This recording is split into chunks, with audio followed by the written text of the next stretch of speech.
How did early Broadway theaters look and function? Imagine stepping into a world where the lights were dim, and the stage was a simple wooden platform. Early Broadway theaters in New York City started out pretty modest.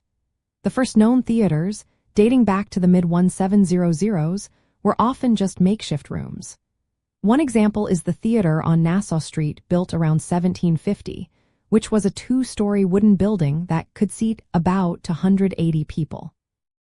These early spaces had raised seating areas that overlooked the stage, giving audiences a clear view of the performances.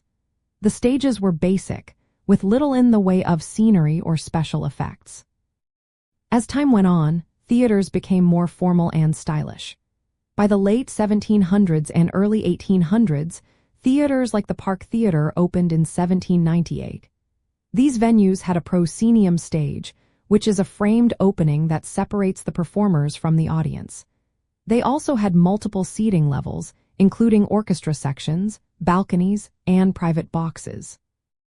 The interiors often reflected European styles, with elegant decorations to make the experience feel special.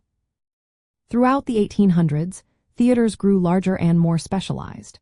Venues like the Bowery Theater opened in 1826 and the Astor Place Theater in 1847. These theaters started to include advanced stage machinery, allowing for quick scene changes and effects. This was the beginning of more complex shows, including early musicals like The Black Crook in 1866. These theaters were designed to handle bigger audiences and more elaborate productions. By the early 1900s, the Broadway Theater District was centered around Times Square.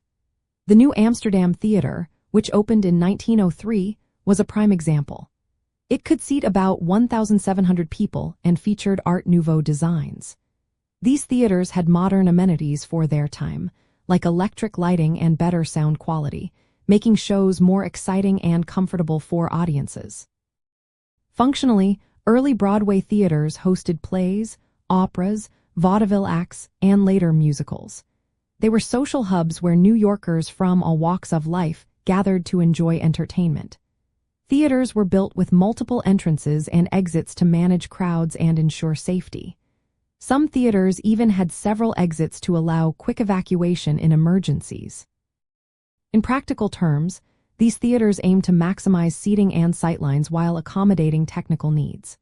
They evolved from simple wooden structures into beautiful, elaborate buildings with features like air cooling, soundproofing, and electric marquees to attract attention.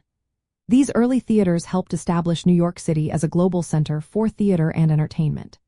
Their design and function set the stage for the vibrant, diverse Broadway scene we see today.